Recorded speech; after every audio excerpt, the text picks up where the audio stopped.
Okay.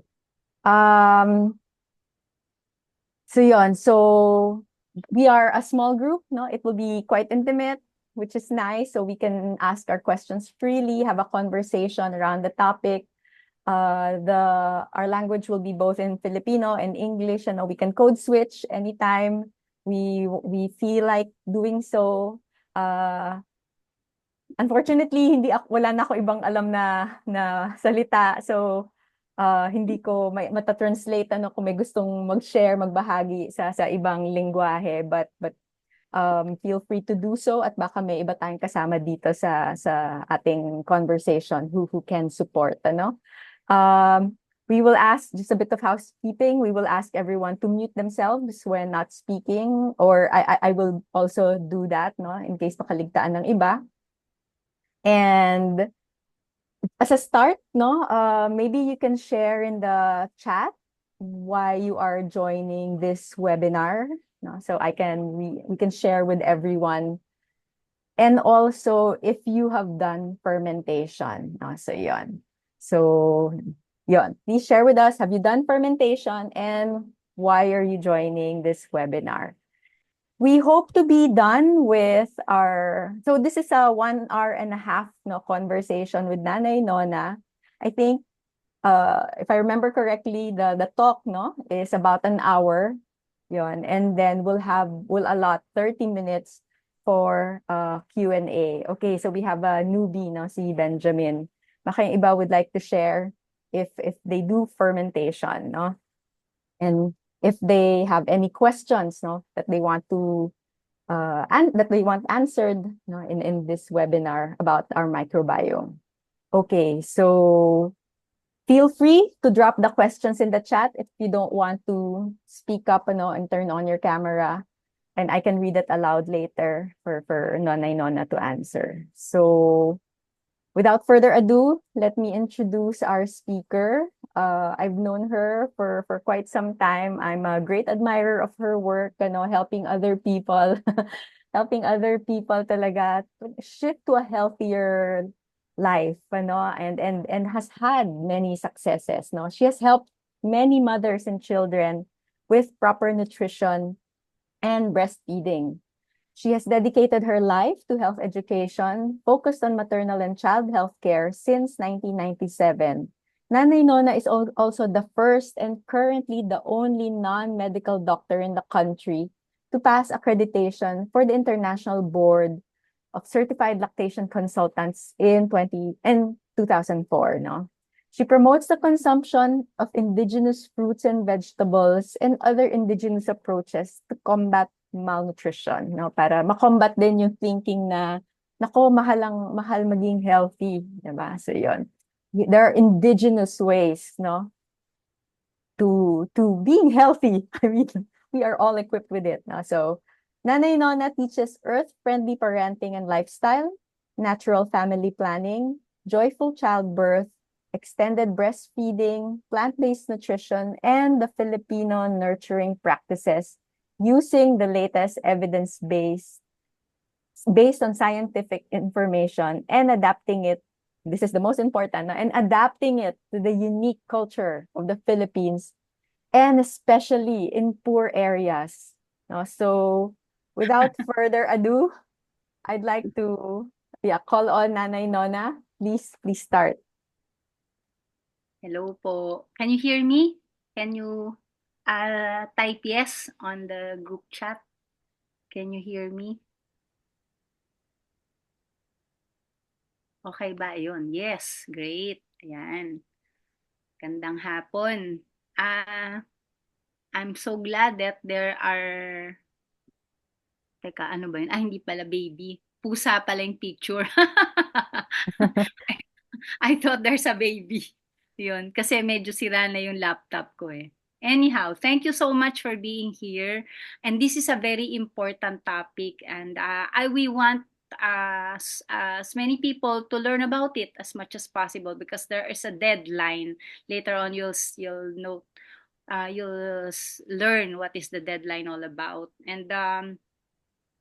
Uh, and we will upload a more cohesive, no, and hopefully more visually attractive video on YouTube and on Facebook soon. Kasi ngayon, I'm hesitant to upload just the PowerPoint with all these nice videos on YouTube. We need to get attention for this. So, ayun. But hopefully with these small groups, will oh, muted. Ayun. But hopefully with this small group, we'll somehow help spread the word. Okay. So, Mabi, will share a video kasi baka, teka, sandali ah. Yan. Baka gusto nyo munang, sorry. Ganun. Baka gusto muna nyo magkape. Okay na ba? Sharing? Did you see my screen? Can Yes, you we see? can see your Okay. screen, Nanay Nona. Yan. Gusto nyo muna magkape, may isi-share sa si Mabi na picture. Ay, na Sige. video.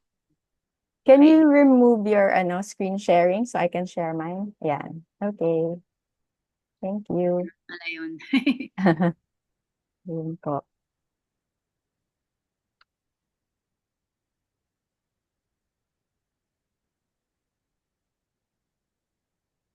Ayan. So, teka.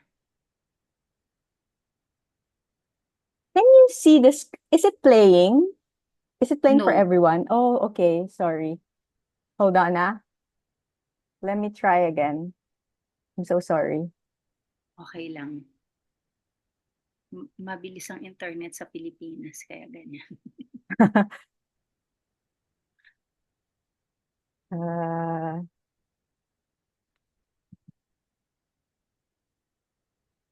Ayan. sige. Mukhang I can't. Ayan. Okay na, nagpe-play na. Yan. So, there's this guy. He's pretending to be a blind person, no? Sige, Blind. Nay, ano muna? I-share niyo po muna. Hindi namin kayo marinig eh. Are you going to annotate po? Oo. Kasi, So, walang music eh, di ba? I cannot hear the music eh. Anyway, so, oh, sige. oo. Okay lang, okay lang. Tuloy mo na lang. So, he's asking for help for other people to help him get a coffee creamer. So, ito yung mga tao na, na humihingi ng tulong sa kanya. But turns out, wala na palang coffee creamer. So, ayun, sabi nung the one who's tending the the coffee shop, ayan, this is what I'll do na lang. Yan. So, sobrang shock yung mga tao. Wow, breast milk. So I want to hear your laughter sana eh. Kasi sa live audience, sa face to face talagang tawanan yan eh. Okay. Yan. So yun. Another one. So the girl, the other, another lady said, "Oops, no way." Okay, siguro yun na lang muna, Mavi. Thank you. I'll show na lang my slides. So yeah. Sorry. Okay lang, okay na yun. So there you go. Okay. So you were laughing. I assume, no? How many were laughing during the when you saw the presentation? How many of you were laughing? Hindi ko makita yung chat ah. Ayun. Ayun, si Rachel. Okay. So, wait. So you're laughing because you thought breast milk should not be drunk by older persons, right? No, it's for babies. But actually, there are now many uses of breast milk. No, 3 million because it has 3 million germ-killing cells per teaspoon. Yan. Kaya there are instances where they use it for to treat wounds.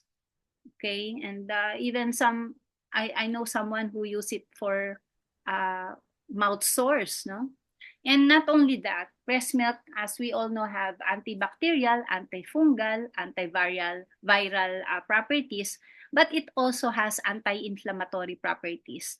And breast milk has this very important property because when there's infection, there will be inflammation. But for babies, that's very dangerous. So, ang ganda ng property ng breast milk na anti-inflammatory and antioxidant, which is related to what we're going to discuss, yung microbiome.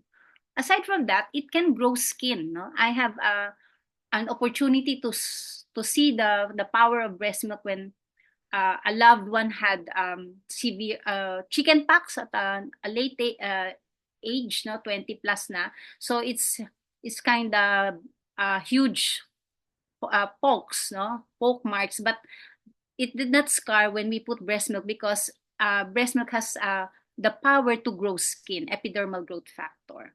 And this is a sample of a protozoa, a one-celled parasite, and breast milk can kill it in vitro. Nakita na yan, no? In vitro.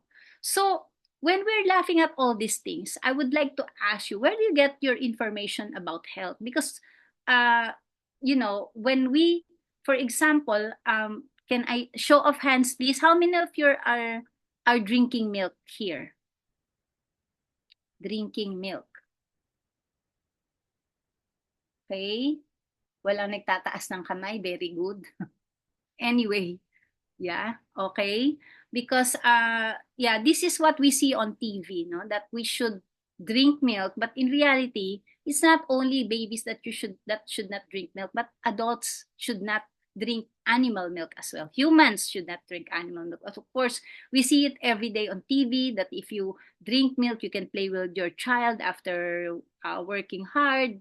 Of course, this is promoted in different flavors by Batang Quiapo, no? And but in reality, this is how it looks like. It's a very awkward, no? Unnatural way of getting your nutrients. And if mothers now, how among you had uh, was pregnant or pregnant right now? No, you're told to drink milk, right? But if you're a woman or an elderly or pregnant woman, this is how you will look like if you're drinking milk. So there are many health information around us that deceives us. Okay, and this is why I want to discuss about microbiome, and this is a very important matter for our health and longevity. So initially, what are your expectations today? No, when we were discussing this, and do you have any health and longevity goals? Because I'm sure many of us inherited some, illnesses in the family, from our family, no, family genes, and some people would think that it's a death sentence, meaning there's no way, there's no way to escape these genes. When in reality, it's the genetics, the genes, so the one that we inherit from our parents is it can be turned off like a switch by how we live, and it's what you call epigenetics. Okay, so it's like a switch, as I've said. If you have inherited sa halip na pera o lupa, no, you inherited cancer or heart disease, ganyan, no, there's a switch that can turn it off. And of course, there are a lot of videos now on YouTube, on Netflix, like this, that discusses how to live, beyond 100, right? And you cannot. It's hard to sift from fact to or fiction, or is it truth or lies. It's hard to sift which is what is the truth and what is you know myth. Okay, and some of us are get attracted to those that are having 1 million views. No, viral. Okay, let's look at it. Maybe it has some good advice, but actually, usually your people are attracted to the before and after stories of these viral videos, no? You'll see an overweight guy, and after some time he'll lose weight. These are the faces of viral videos usually. But in reality, we're now looking into the difference between health span and lifespan. Lifespan is when you are living longer, but health span is you live longer at the same time you are maintaining your health. You don't need to be assisted, or you're not bedridden. So there are now two sides of one's life, no, the lifespan or health span. And according to some studies, rich people, they don't just live longer, they also get more healthy years because they have the money to buy maintenance medicines. Okay, they have the money to get hospitalized in, top-notch hospitals, right? But in reality, uh, health span naman, you work for it. You have to practice a healthy lifestyle. No, it's not a matter of, kasi I'm going now to a celebration of a person who's 100 years old in 4 days, but she's been in and out of the hospital. Yung quality of life wala na eh, no. And at the same time, even if you have a lot of money, it's not a guarantee that you will have this healthy, longer lifespan. Like Fernando Po Jr. died at the age of 65 when he was when he was hospitalized in one of the best hospitals in the Philippines. So, yun, meron din ganun, no? At the same time, we also have a crisis in our health system. DOH has deficit, no? PhilHealth funds 30 billion, but in reality, in their financial statement as of December 2022, PhilHealth has 1.2 trillion debts.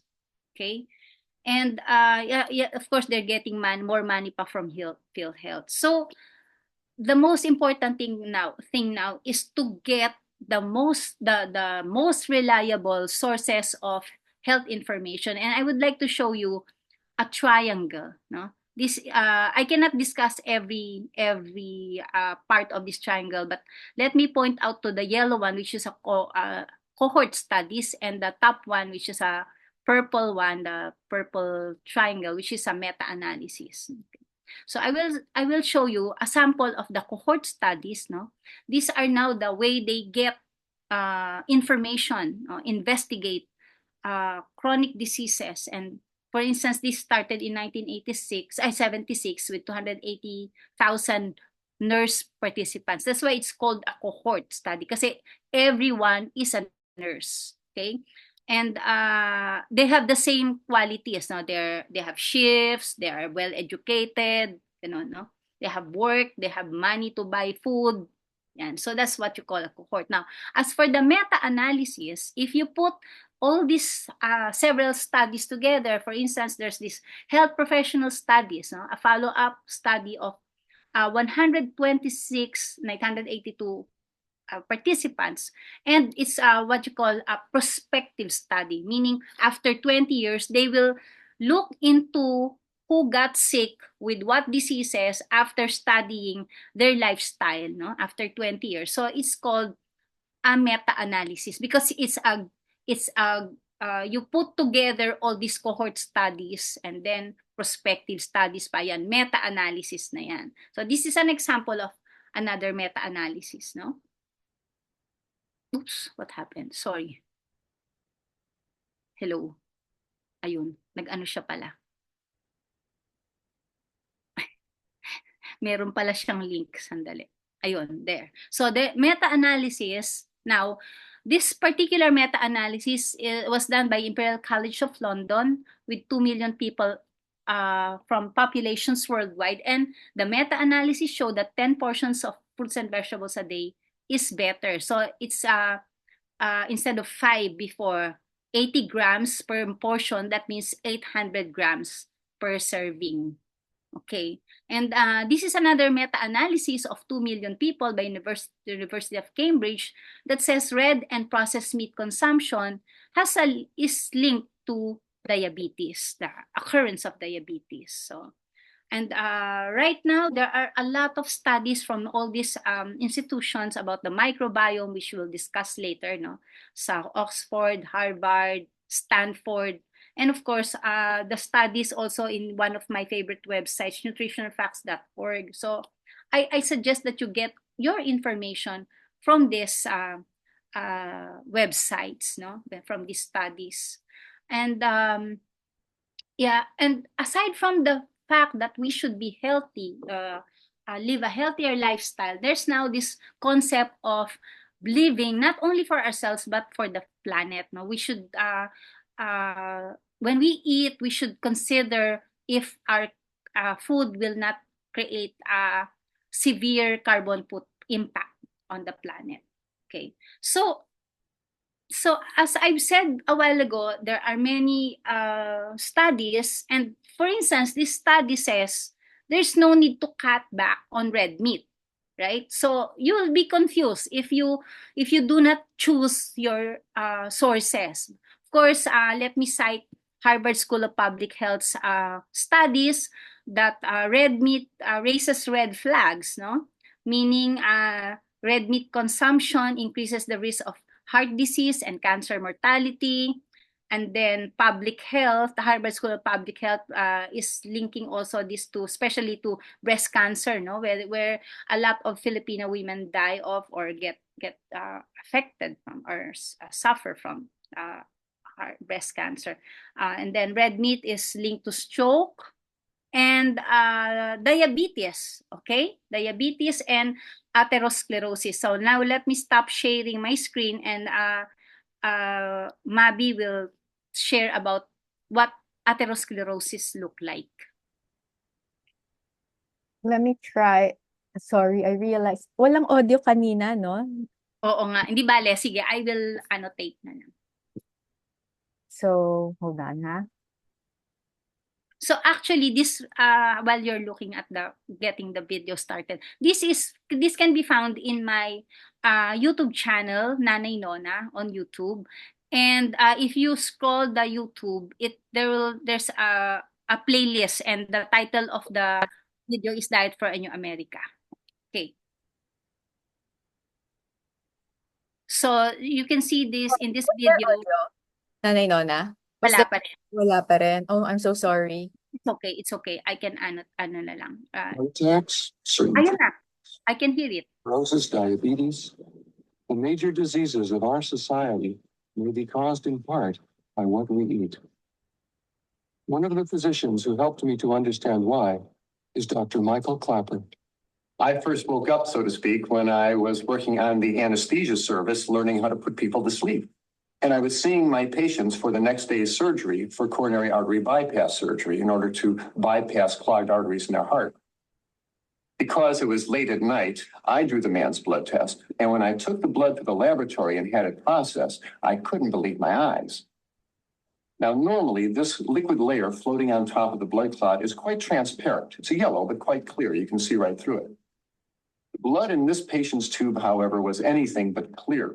The serum floating on his clot was thick and greasy white. It looked like glue. In fact, it stuck to the sides of the blood tube when I shook the tube.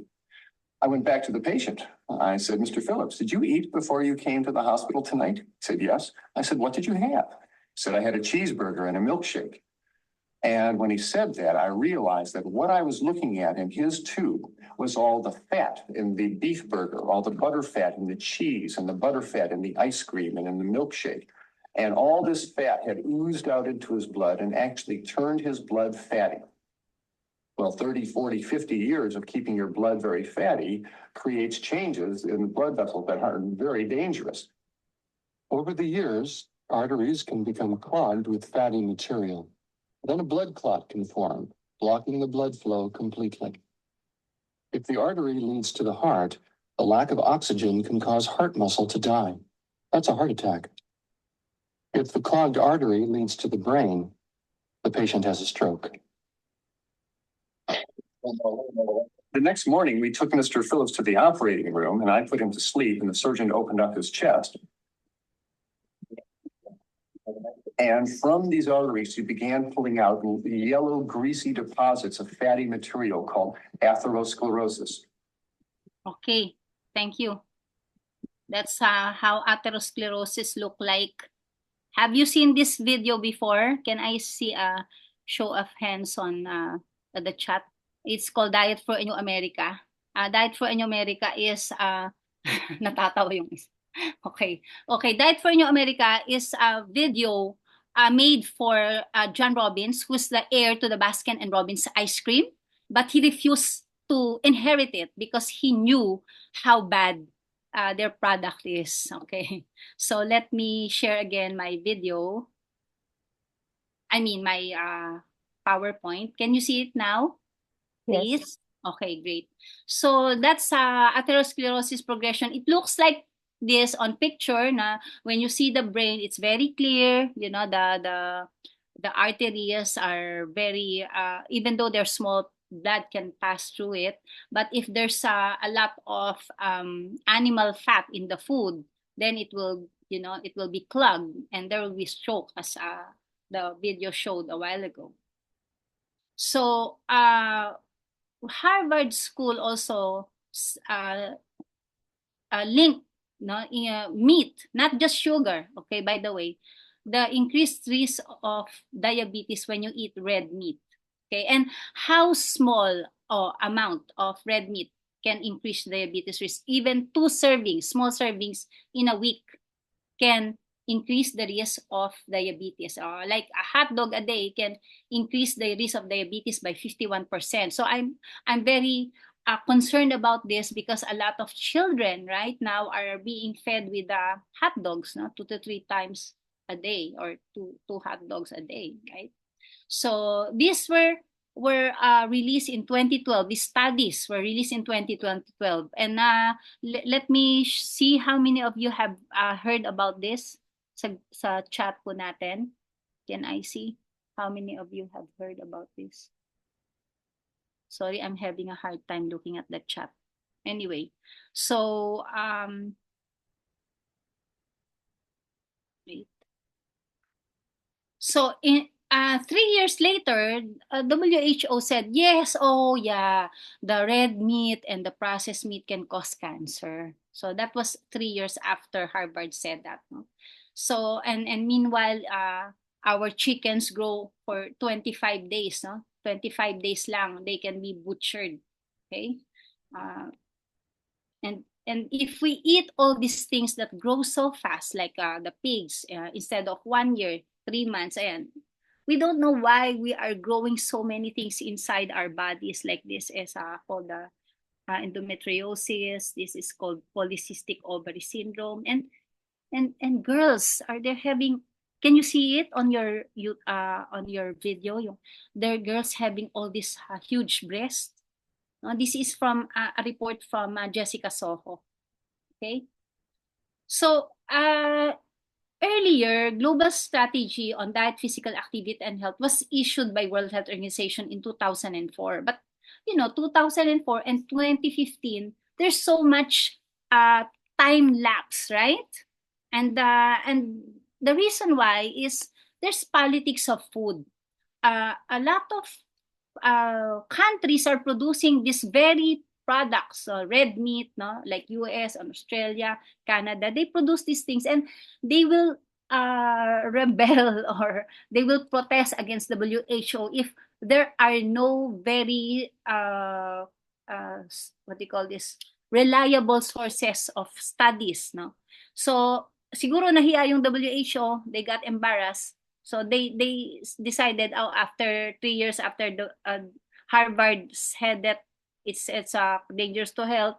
There, okay. We now have to talk about processed food, and we have to encourage people to take natural food because it's a big business. So that's why there's a delay in the information. Even the Philippines, you don't. A few days ago, Mabi and I were in this workshop. That are working to have labeling on this food, no? That there are secret ingredients like the glyphosate, no? that these are acts as antibiotics in our food. They're actually pesticides and fertilizers, but they act as antibiotics in our food, okay, in our body, inside our body. And we tend to get attracted, our palates tend to get attracted with processed food because they are manipulated, our taste buds are manipulated with salt, sugar, and fat, okay. And I know this fact because I got involved in the in Senate and Congress hearings. Okay, these are my team, no, Dr. Elvira and Larry Henares. That we expose contaminants of formula milk. That's why we were able to put it on the label. But there was a delay again because we found out that milk companies are there with the DOH in the technical working committee. So there was a delay in warning the public. So again, just like WHO 2004, they're warning you have to eat fruits and vegetables because in 2004, 60% of deaths are because of non-communicable diseases like cancer, diabetes, and heart disease. Meanwhile, in 2022, after 22 years, tama ba? Mathematics ko, 18 years. Okay? So, no, 2022, tama, 22 years, okay? After 22 years, ayan na, 74% na. Okay. In the Philippines, it's like a massacre with 240,000 Filipino women dying every year due to non-communicable diseases. Okay. Of course, there's an equal number, a bit lower number of men dying of diabetes and cancer and heart disease, which is the top cause of mortality. So, in a sense, there's a massacre of 500,000 or less than 500,000 Filipinos every year. Natakot na takot tayo sa COVID, but this is a lot more than COVID. Okay, heart disease, 122,000. Filipino stroke, 65 plus thousand. Diabetes, 49 plus thousand. Hypertension, 35,000. Liver diseases, 10,000. And most of these people will be prone to infections because if someone is predisposed to these illnesses, their immune system is weak. So just like in Italy, where 96% of those who died of COVID are suffering from these conditions. Okay? So 64% cancer, ayan din, ganyan, no? It also weakens the immune system. And the victims are getting younger and younger. This one, both of them actually died, no? These teenagers, but these are all also children every year, no, diagnosed with cancer and leukemia, which is a form of cancer, right? And this is scary because children are dying or getting sick with hypertension. See? Mga bata, no, overweight and then with hypertension and stroke. No? In fact, in one of my I used to work with the Philippine Children's Medical Center, and the social workers shared that in there, they're getting requests for assistance, financial assistance for dialysis for children as young as 8 years old. Yeah. So another set of children dying every year. Children were deprived of breastfeeding. 16,000 that time that we campaigned against the milk companies in 2005. 16,000 children, which is the full seating capacity of Araneta Coliseum, being massacred every year. And even inside the womb, I was just sitting with a woman beside the jeep, a bus, no, and a few years back, that triggered my research, no, that another woman shared that her sister-in-law died of hypertension while pregnant, and of course the baby died as well. And it's sad because as soon as we are fertilized eggs, okay, we are designed to be healthy because our mother's vagina is preparing us to be healthy. Okay, and so let me now go to the topic of microbes, microbiota, and microbiome. Okay, what are these three? Of course, microbes, you all know these are viruses, bacteria, protists, algae, fungi. Okay, these are all over us. Okay, later on I'll show you where it is. Okay, it's in our nose, mouth, lungs, stomach, colon, which is the largest gathering of bacteria there, no, and sexual organs and skin. So this group of microbes is called microbiota. Okay, now what is microbiome? Microbiome is the collection of our microbiota and the genes. And do you know that we are more microbes than humans in terms of our cells? No, well, we are 70 to 90% bacterial and fungal in our cells, and our genes actually is more bacterial, 99%. The human genes is just 1%. So we are outnumbered by this microbes that we need to feed. Mamaya, makikita natin why do we need to feed them. So the microbes plus the genes is the microbiome. Okay? And it's everywhere, again, in mouth, skin, of course, in our gastrointestinal tract. That's where the largest collection is, and then our hands. And it can be found in our workplace and in our homes, no, the microbes. And the science has now determined that these microbes are powerful, very powerful. No, for instance, it has about 60,000 digestive enzymes, while we only have 17 digestive enzymes. They have 60,000 digestive enzymes, and these enzymes can either trigger diseases, no, yung nasa red, mamaya iisa-isahin natin yan. We'll discuss it one by one, but very fast because it's of time limitation. Or it can enhance our health, okay? So the microbiota, according to the recent scientific discoveries, is in charge of our metabolic status, even our brain, okay? And let me introduce to you to two terms which are called eubiosis and dysbiosis.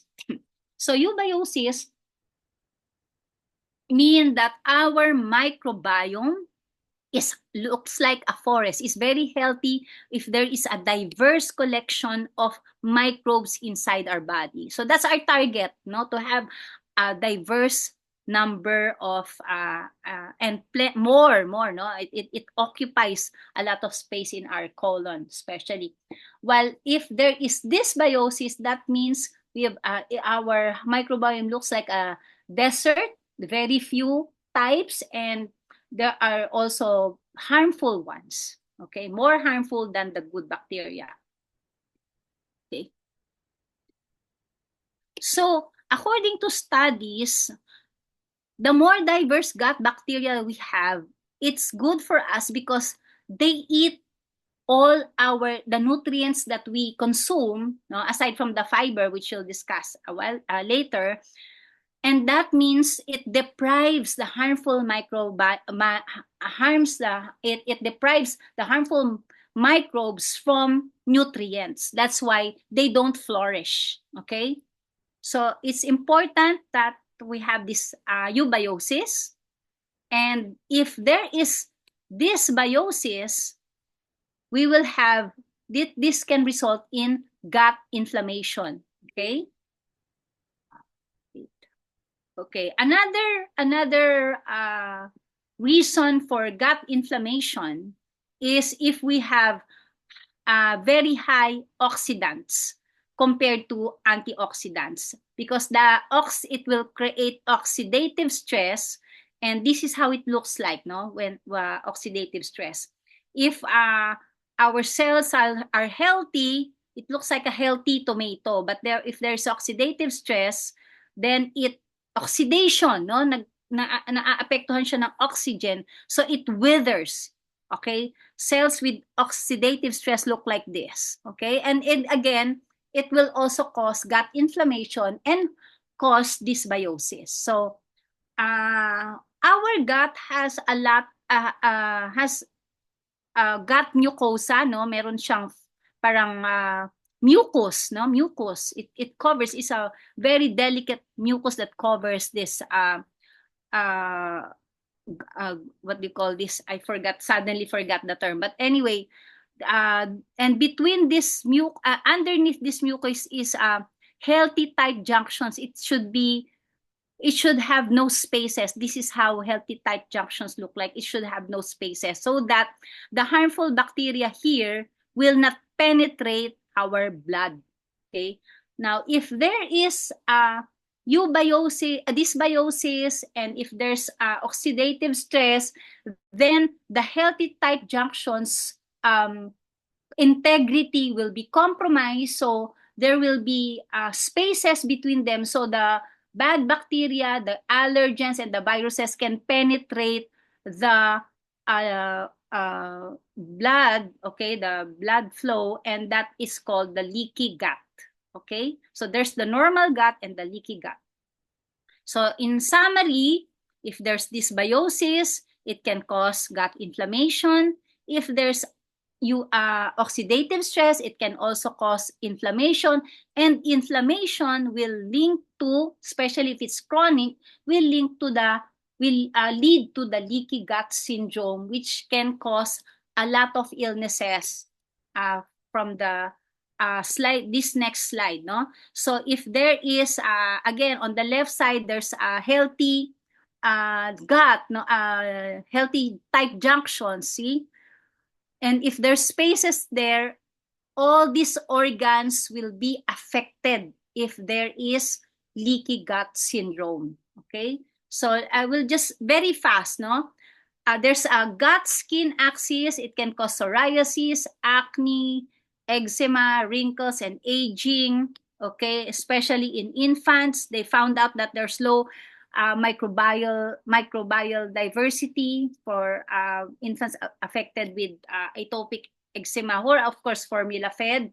Why? Because as I mentioned earlier, you should be careful with the choice of your health sources, no, health information sources, because a lot of people in the Philippines don't know that in the US, cow's milk is declared by their law as a food allergen, and US law requires warning labels about it. So if you buy products from the US, there's a warning, hey, this product has milk or dairy, and it's a food allergen. Okay, and that's why in the US, the dairy industry is in crisis, because less and less people for decades from now, no, 40 years na that the milk sales is declining.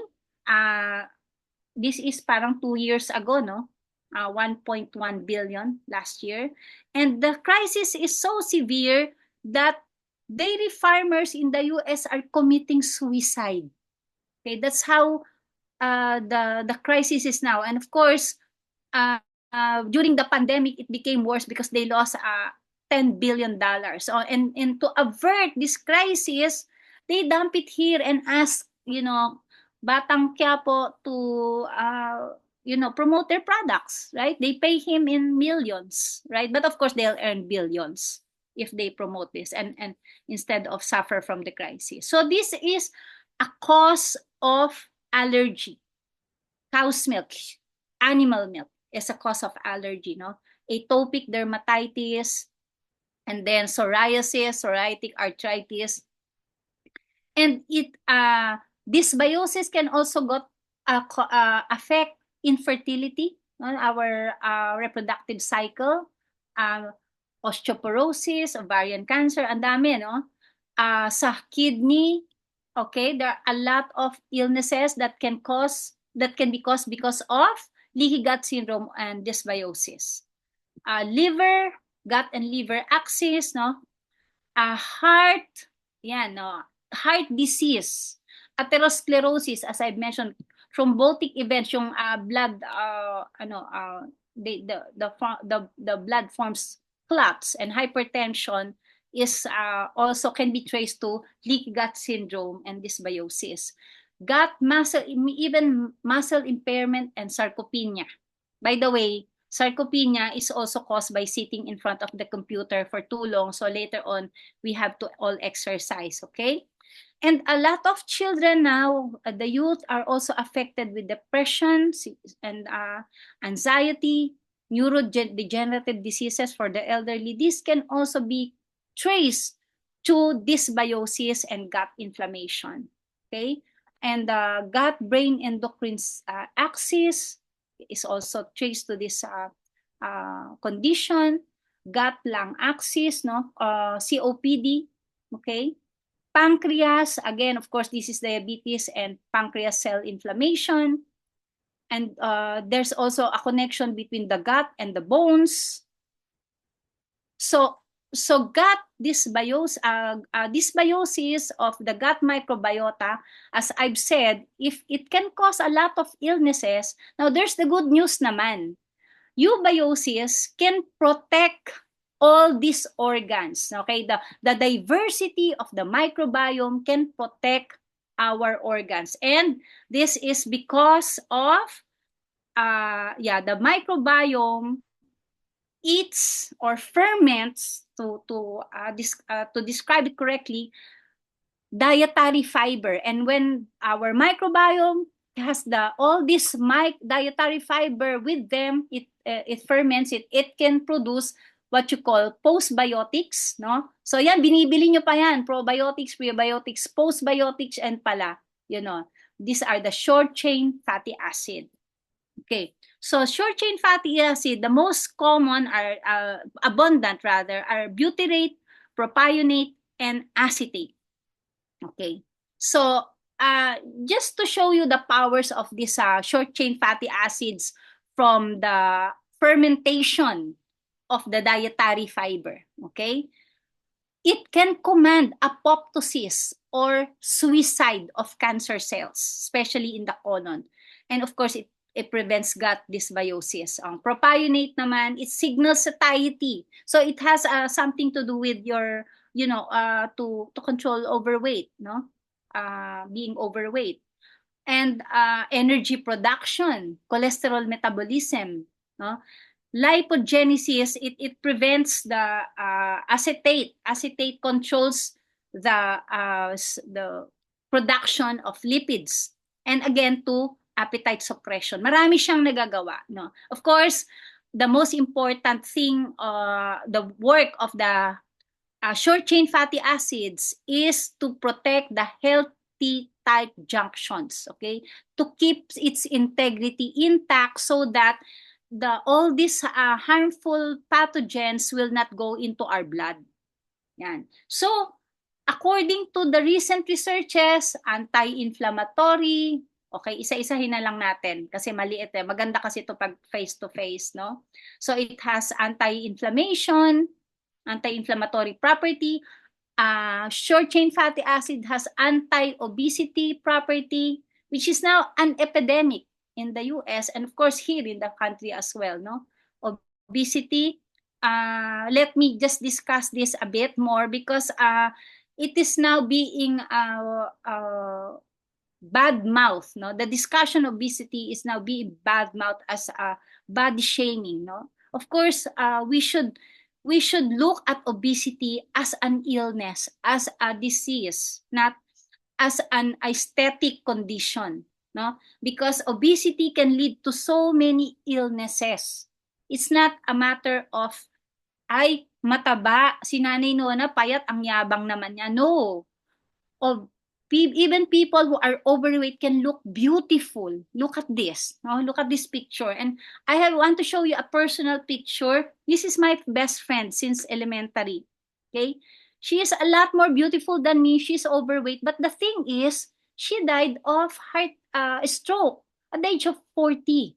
So yun yung problem sa obesity. It's not an aesthetic issue. Okay? So, and now we are moving towards this increase of prevalence of obesity among Filipino children.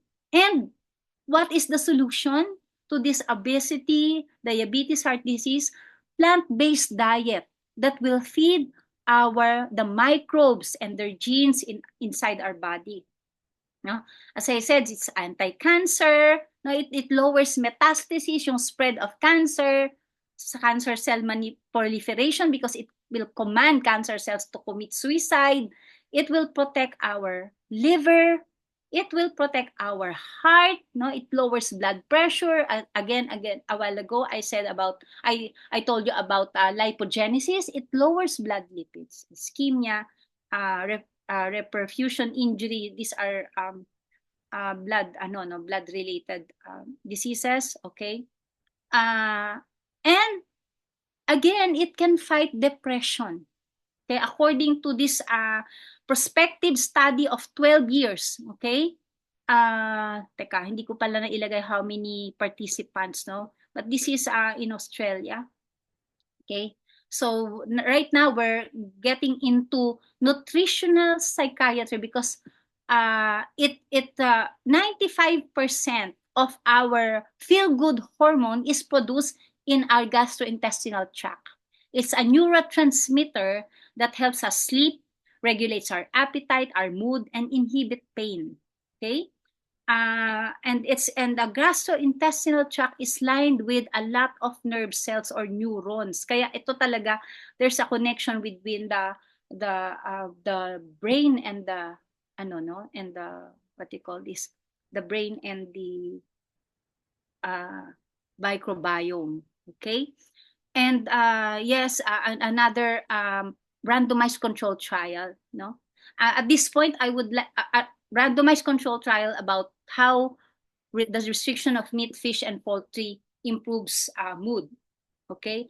At this point, I also would like to encourage you to monitor your stool. No, this is a Bristol stool chart. Let me know from the chat how many of you have heard of this Bristol stool chart. You get it from the internet. So anti-inflammatory disease, immunoregulation. No, it strengthens our immune system. No, so how is our microbiome made? No, from, as I've said, from the time that we are conceived, our mother's vagina is preparing all these microbes in her vaginal canal. And when we are born, as we pass through this vaginal canal, as soon as the amniotic sac is what do you call nakalimutan ko bigla yung term no, it ruptures siya. Okay, then the bacteria will get into our orifices, yung mga body holes natin, the eyes, the ears, the nose, the of course the mouth, and then our sexual organs. No, all these are seeded with bacteria. Of course, while we're skin to skin contact with our mother, while we are breastfeeding, then we're also ingesting all this bacteria by leaking. No, babies are leaking their mothers while they're going to the breast. Okay, and another vaginal seeding happens as we press our mother's rectum. No, we get a small amount of poop, and that gives us the bifidobacteria. Yung kanina lactobacilli, ito naman bifidobacteria. No? So these are the ones that colonizes our gut. Colonization means they will occupy all the spaces. So, and the baby should be really relaxed so that this bacteria will not be stressed kasi na-stress din sila, no? So the skin-to-skin contact will regulate the temperature, the heart rate, the respiratory rate, and the blood sugar. And skin-to-skin contact will also release oxytocin, the mothering hormone, another feel-good hormone. So when the mother sees the baby, ayan, naglilik na siya, no, ng mother niya, yan, naglilik, and then this is called imprinting, no? So yan, they continue to harvest the microbes. That's why when a baby is born, he should be connected first to the breast because before he is connected to the ano tawag diyan, biglang nakalimutan. Na puyat pusik kasi ako eh. Okay. So this is what you call colonization. The microbes are there inside our our gut, no, is filling up, and they should not leave so much space for the bad bacteria.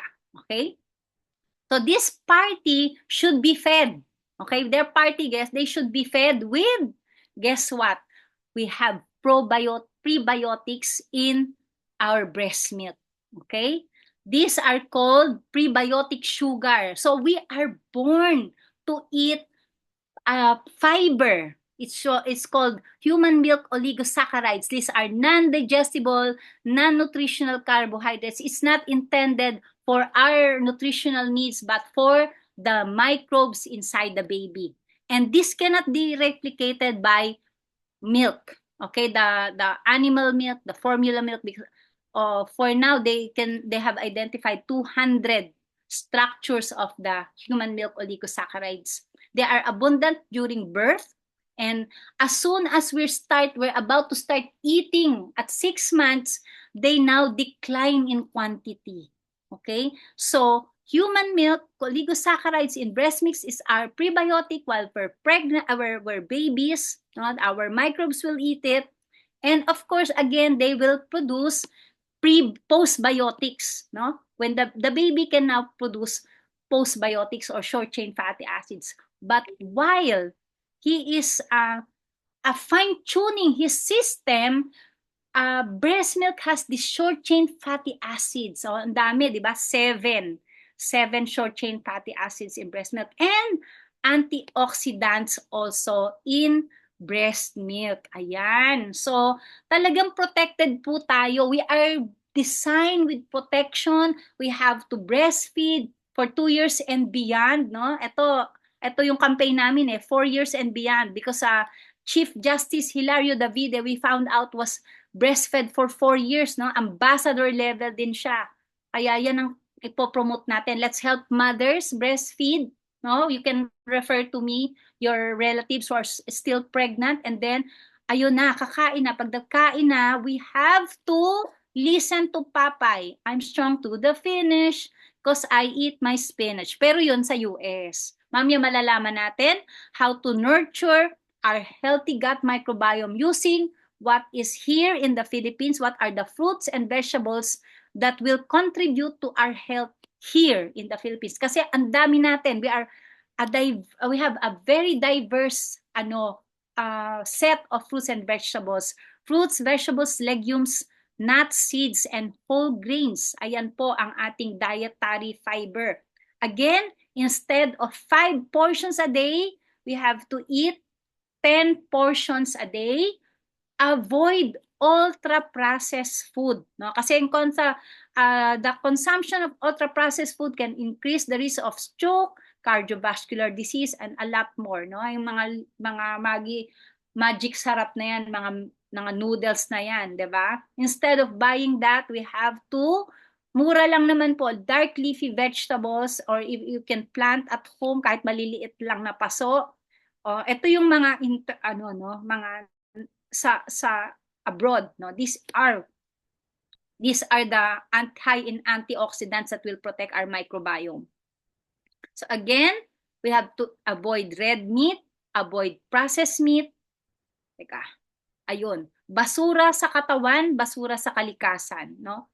If it's a package, medyo magduda na kayo because you still have to read the labels, okay? Avoid dairy products because we have so many sources of calcium. And be judicious in the use of antibiotics, no? If it's prescribed, mag-second opinion kayo, and if you need to take it, talagang kailangan i-take nyo talaga yung complete dose, no? But there's more antibiotics in our food, so talagang avoid po natin yung karne kasi ang daming antibiotics niyan, mga yan. This is the reason why they gain weight as well, yung antibiotics. So again, let's help mothers breastfeed. Let's aim for joyful birthing. That's what I also teach, no? Yung masayang panganganak, nakangiti. Okay? And when we eat, we have to eat not just for ourselves, but for the planet. Okay? This is an example of a power plate. No? Again, this is based on from abroad. No?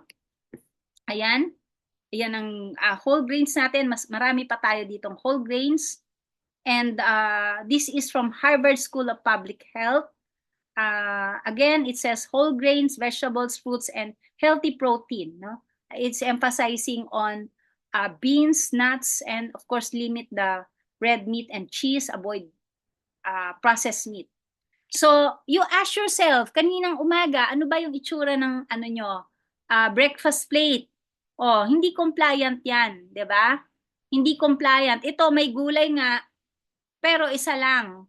Isang okra lang. Diyos ko po. Ayan, no? So, let our food be our medicine and let our medicine be our food. Malapit na. Mamimili tayo, Mercury Drug or Market. Parmasya or palengke. Saan tayo pupunta to get our medicine? Okay? There's another option, of course. This is called microbiota transplantation in Makati Med. They get the poop of a healthy person and transfer it orally or through, through your rectum, okay, to another person who's unhealthy. Mahal po yan, no? So, mas maganda siguro kumain na lang tayo ng gulay. Ayan, maraming mga paraan pagkain ng gulay ngayon, no? And as I've said, we have to eat Filipino vegetables. Ito nga hindi pa Filipino tong ano ano yan, Baguio vegetable na yan. No? Ano yung example ng indigenous fruits and vegetables? Well, actually, they are safe because they are not prone to industrial errors. As I've said, kami po ang nag-expose ng contaminants ng ng mga milk and other processed food. Marami ang contaminants. Sustainable, it does not take chemical fertilizers and pesticides to grow this food, okay? And it's accessible. Ayan, mga aratilis. Sana may aratilis pa kayo. Okay? Diyan.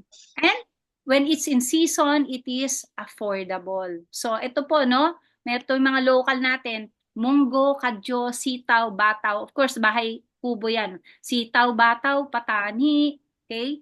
Red, white beans, and black beans. Marami pa po yan sa susunod na gulay pa more or baka pwedeng mag-o-order tayo sa Good Food Community na mga gulay, no? Root vegetables, ayan, we have to increase. Okay? Fruit vegetables, ito yung gulay, bungang gulay, no? Eggplant, squash, marami po yan, no? You send me an email or send me a PM sa sa account ko. I can send you, pero hindi po updated, no? Kailangan pa ho i-update yung food composition table. You will look you can use the food composition table to look at the nutrient content of fruits and vegetables. Sa ibang countries, meron po sila, pero tayo wala, no? Online, wala tayong ganon. Okay? And then, of course, the sprouts, ayan. And then, leafy vegetables, alugbati, saluyot, kalunay sa Ilocano, yung anong tawag dito? Himbabao. Ay, sorry, hindi pala himbabao yung kalunay. Sorry. So let's look at some samples, no, dun sa food composition table. These are samples. No. Yung kamote na puti, ang taas ng calcium. Okay? Bulaklak ng kalabasa has calcium. So if you cook them together, ayun, no, mataas na yung calcium content. This is just 100 grams. No? Isang guhit. Okay? Kasubha, you put them in your sinangag, sinigang, tinola, ang taas ng calcium, no? Kasubha.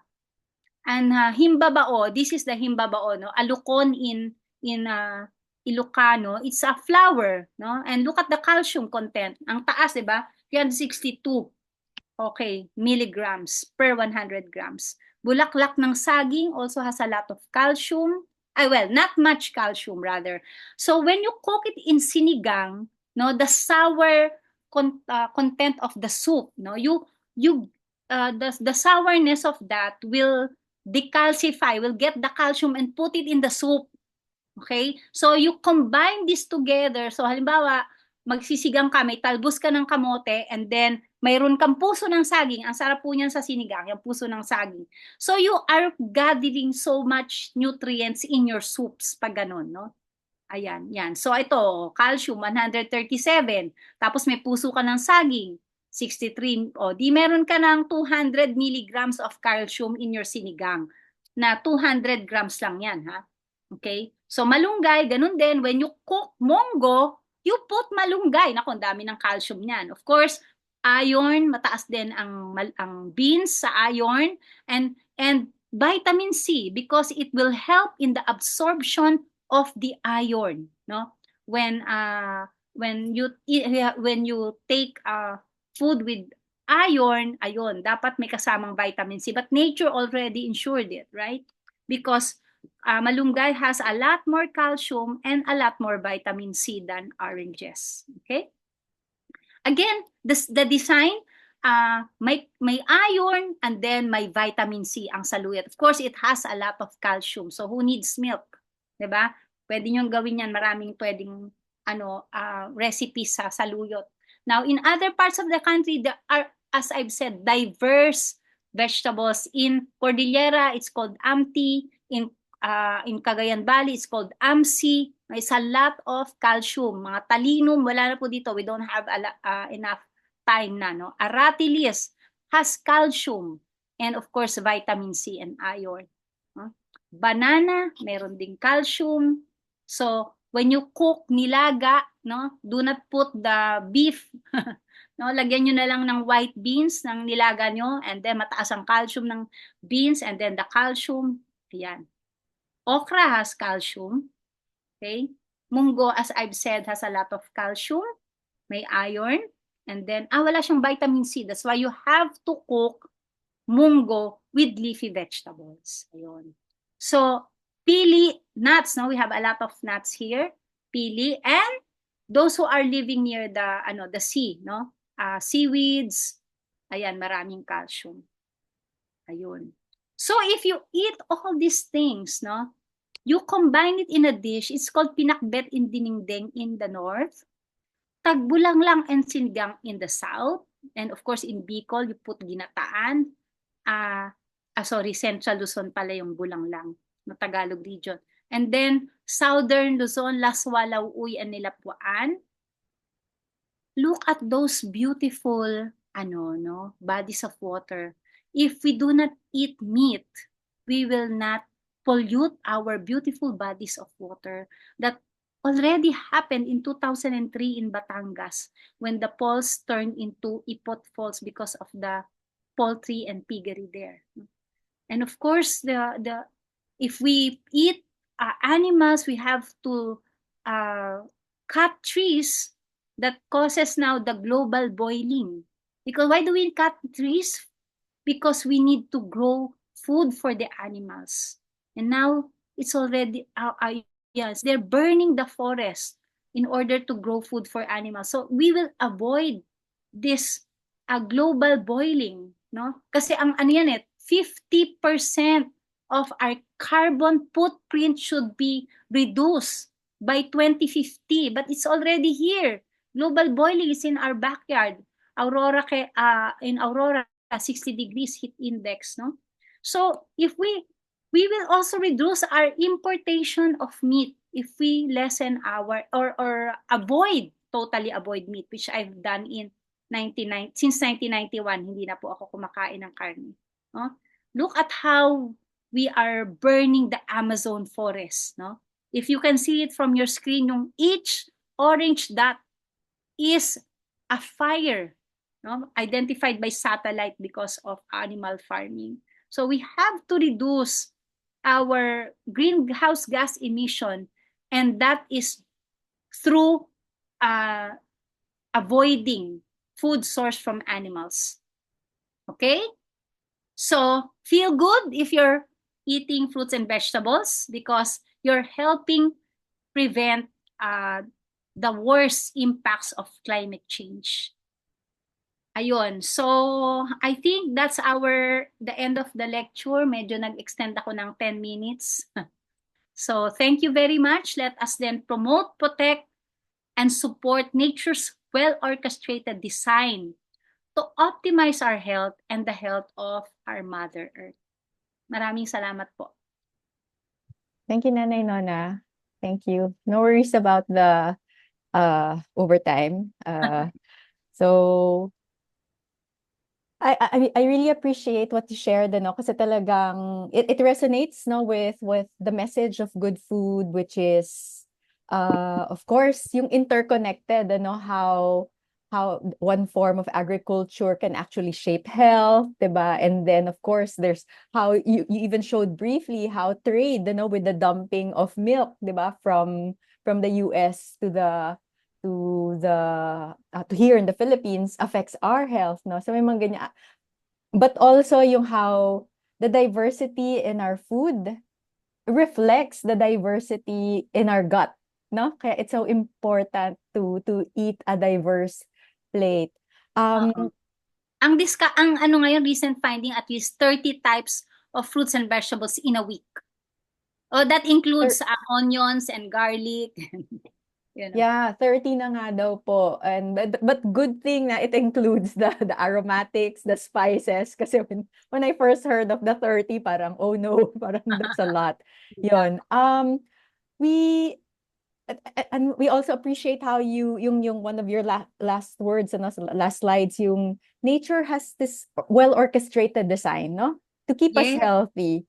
Oo. And it's even the idea of yung microbial seeding in mothers, no, talagang we are designed to have health, no.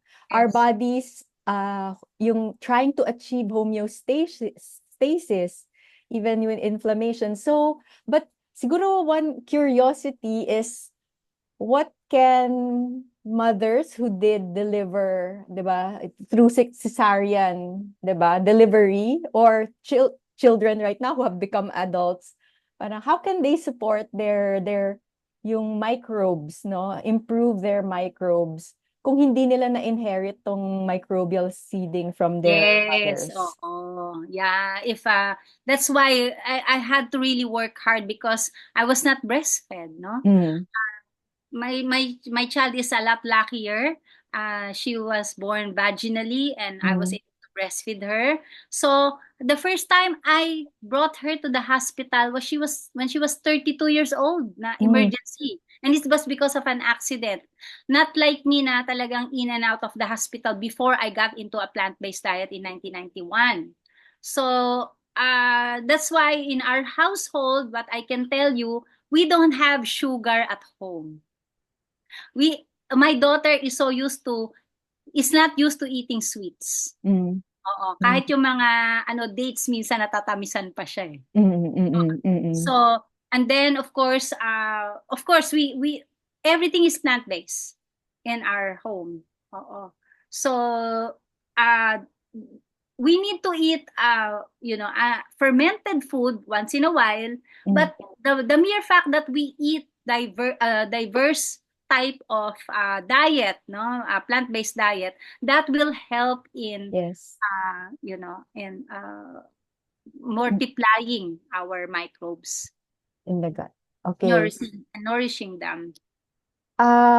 We have a comment or a question from Lee, although I'll read it out loud. I think some of your presentation has addressed it, but maybe Lee would like to add some more or clarify their question.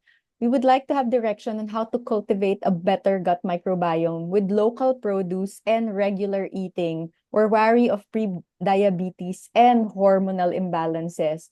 I think your presentation was able to share. Uh-huh. But would you like to add some more? Ngayon na Well, hindi ka nagmamadali.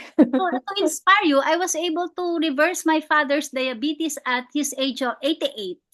And Nice. because of that inspiration, I was also able to help a friend who was prescribed with 16 units of insulin and 2 doses of metformin a day in 5 months ang dami, aside from other illnesses that she had like IBS, my Mm, intestinal mm, bowel syndrome, no? mm.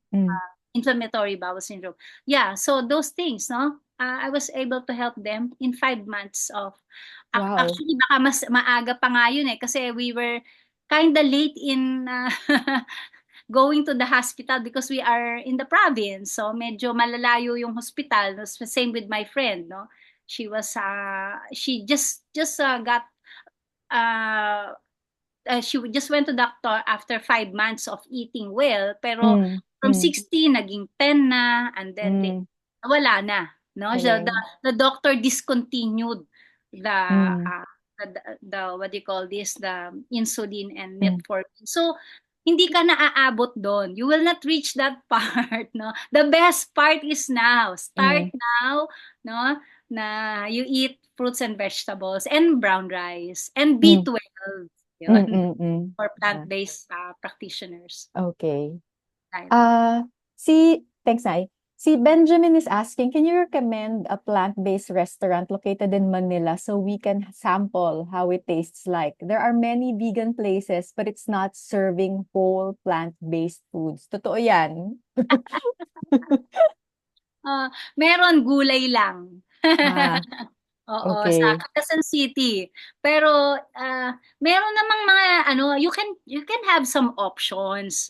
Kasi syempre these restaurants, these vegan places, they're catering to those who are transitioning Mm, from mm, extreme carnivore. Kagaya ko, I was a carnivore, no? So talagang when I started eating vegetables, puro veg meat, no? That was in mm, 1991. There was no internet, no? Walang research, no? Walang Facebook. Pero later on, you will but this vegan places naman who are serving these dishes, meron din naman sila, like they serve kare-kare, they serve sinigang, di ba? Mga ganon. So, iwas ka na lang doon sa mga veggie meat. Pero from time to time, you can indulge, no? But, you know, mas maganda yung may fiber. Kasi ang veggie meat, as far as I know, wala siyang fiber. mm, mm. Ayun. Yeah. Except, I don't know, I'm not sure. I have to research kung may fiber yan. But I suppose it's also important to really get into home cooking, ano? Yes, oo. Oo. Mm-mm.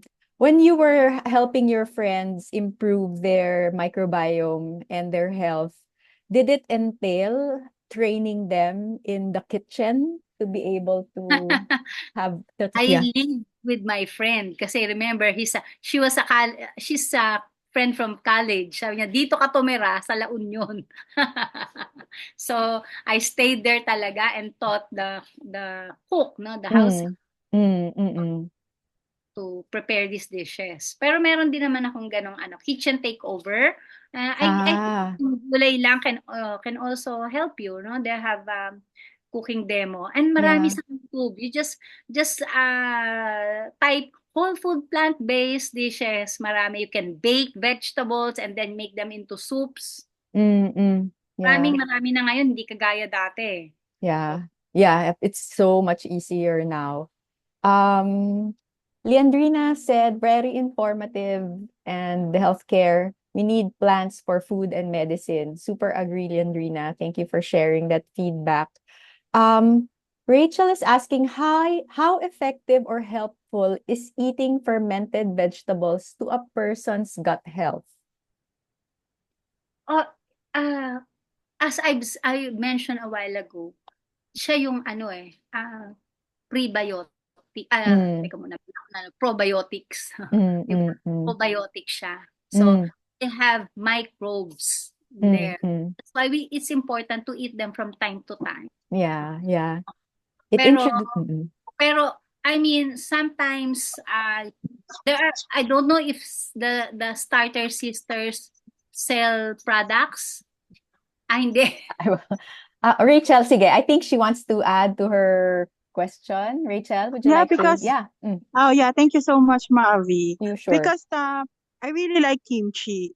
I can eat every day any food with kimchi. But then my boss said the one that you're buying from the supermarket is Yes. commercially produced. Yes. Oo. Yeah, so it's commercially produced. And then there's this Korean store that sells homemade kimchi. So we shift I shift from that. But the thing is, it costs a lot. Yeah, yeah. Actually, Yeah, So, right now I'm trying to learn more about fermented veggies. So I started with homemade making kimchi.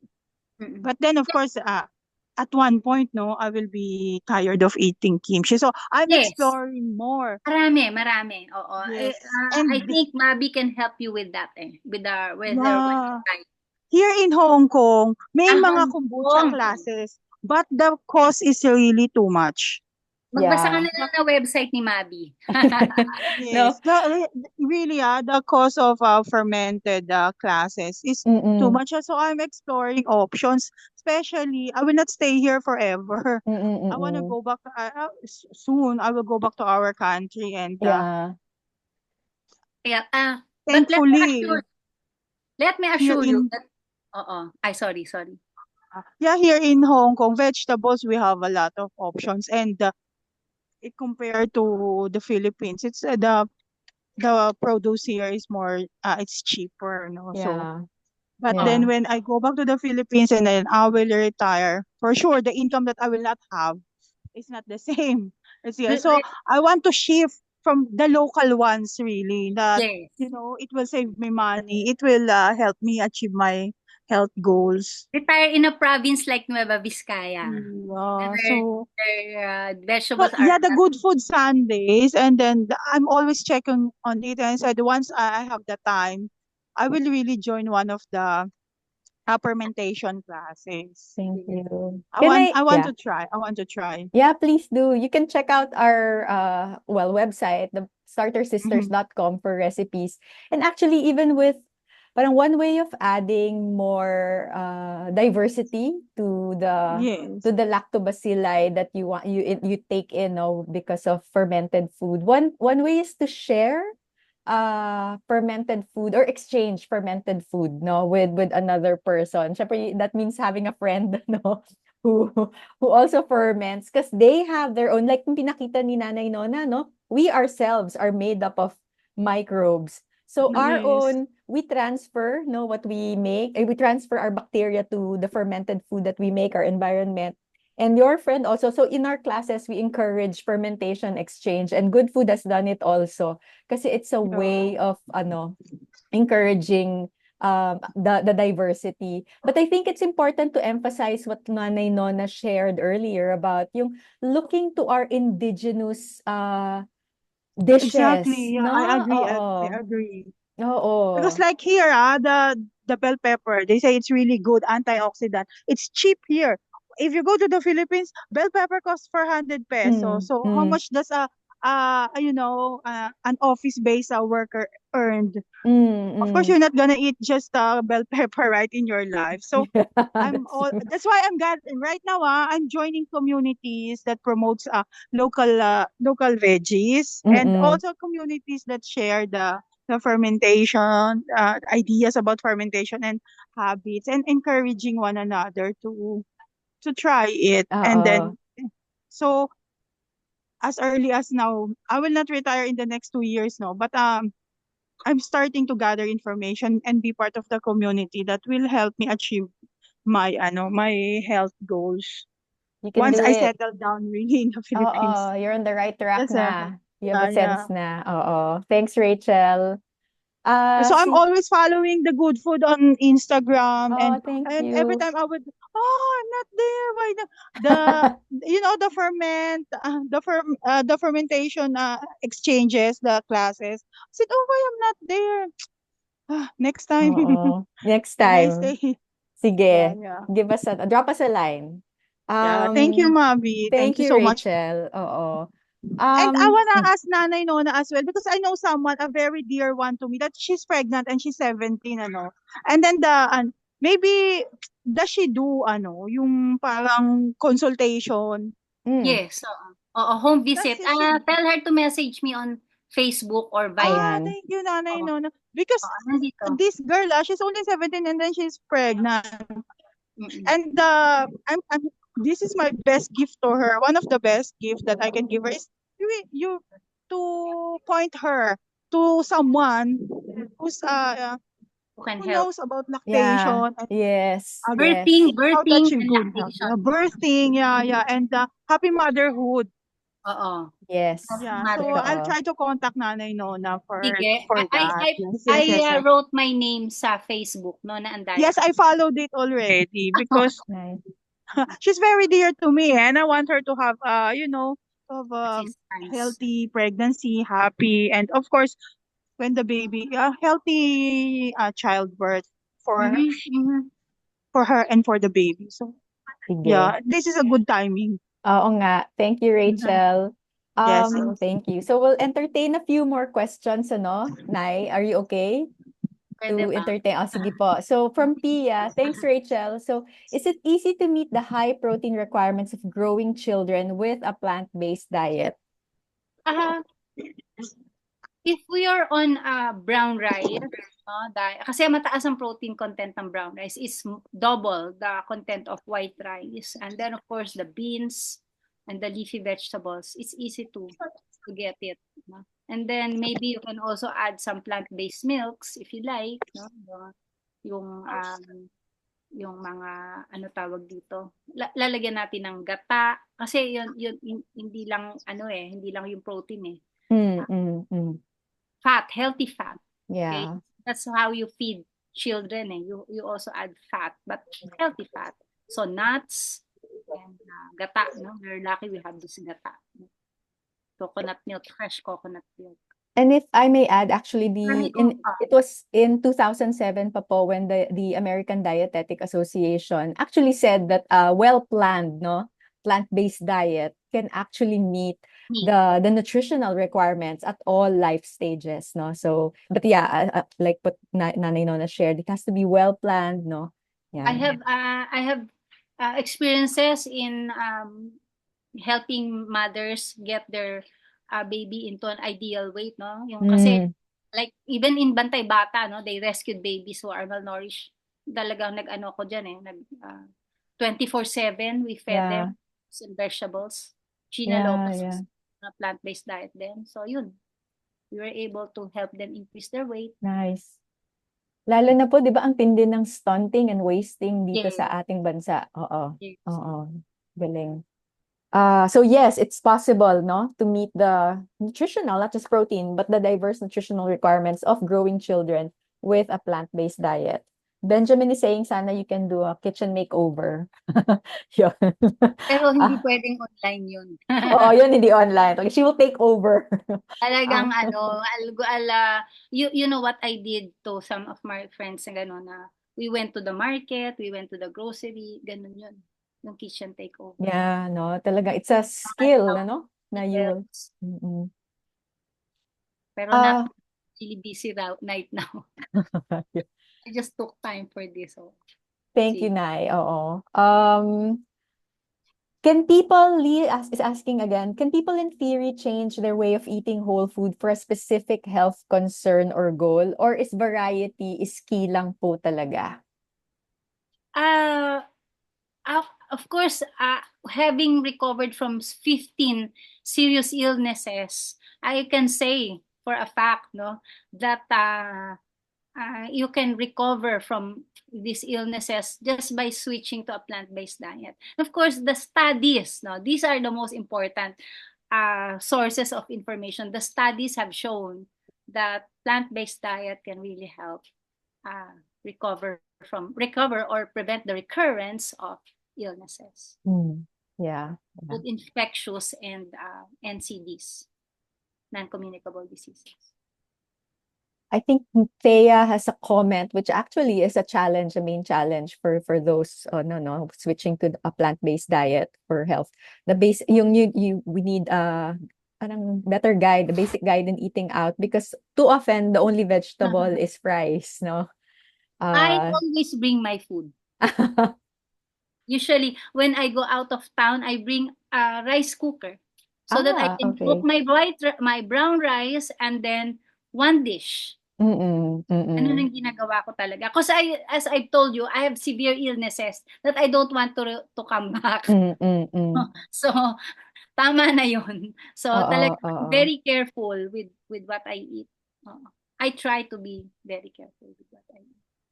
Sa Uh, akin ng Diyos talagang nakita mo yan sa sa genetics eh. Yung hindi talaga ako compared to my siblings. Talagang wala na akong episodes ng hospitalization since 1988. Wow. Congrats. So yun. Ang galing. Low maintenance medicines, my husband and I, wala, di ba? That's our goal. That's our goal. Mm-mm. That's a good goal. Ang mahal na rin kasi. Correct. Oo. It can hurt your organs. Yes, that's true. Do we have any more questions from our participants? Comments, feedback? Andiyan naman ang Facebook. Oo. So, okay. So, mukhang wala na. We thank you, Nanay Nona, for spending your Sunday. Thank you, everyone, for spending your your Sunday afternoon with us. For those who want to learn more about eating eating fermented food, we have an upcoming workshop in this next Sunday, no? At Good Food Sundays. Because, yun nga, like sabi nga ni Rachel, puro kimchi na lang yun. Di ba pag nasuya ka na sa kimchi? So, what are the other ways, no, of incorporating fermented foods into your diet, no? So, we'll share that. And today is the last day of the early bird, no, for those who want to register. And yun, parang, again, important takeaways from what Nanay Nona shared. Eat more plants, no? Shift, or if possible, shift to a plant-based diet. Diversity is key, no? Look to our indigenous recipes. No, they make sense, and believe that nature has a design for us, no? For our bodies to be healthy. So, maraming salamat po sa lahat, and enjoy the rest of your Sunday afternoon. Goodbye. Thank you.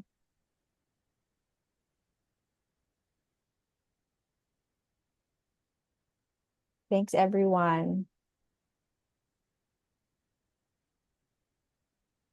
Maiwan na tayo, Mami. Sige po. Konti lang. Kasi alis na rin kami. Anak ko. Ayun. Ayun, isa na lang. So, grabe, no? Yung attendance talaga. Ay, meron pa pala. Ayan. Yung attendance, no? 50 plus yung nag-ano. Tas Oo. ganun talaga eh. Anyway, di bale. Si Jesus nga, 12 lang apostles niya. Totoo po. Talagang, yeah. Well, but very engaged, no? Oo. So, So, kamusta pala yung presentation ko? Tsaka yung last time, masyado bang mabilis? mabilis siya. Mabilis siya. Oo. Pang TikTok, ano to eh. Pang TikTok generation, pero mukhang hindi TikTok generation to. Oo. Tawag doon.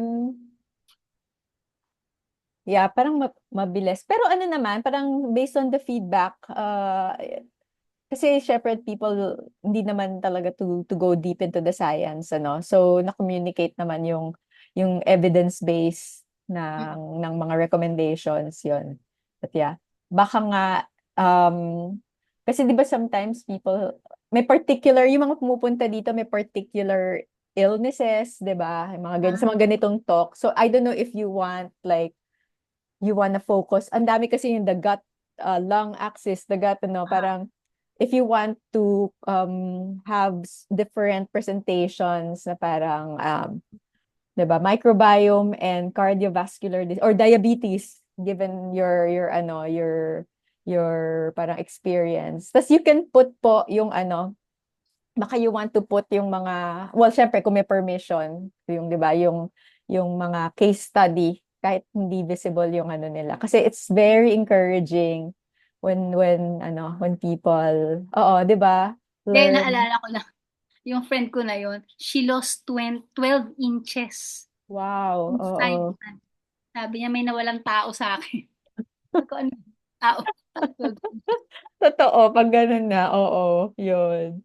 So yun lang naman po, maano siya, parang mabilis naman kayo pero makita ko nga parang mahaba talaga yung presentation. Pero I mean, it was engaging and people were engaged, yun po. Yeah. Ang hirap kasi sa online talaga eh. Kasi Oh, wala. Mas maganda. Oo, And gano'n. ayun, yun na muna at kailangan ko nang Sige po, umalis. okay. Thanks, Bye-bye. Nay. Sige, have a good day. Bye-bye.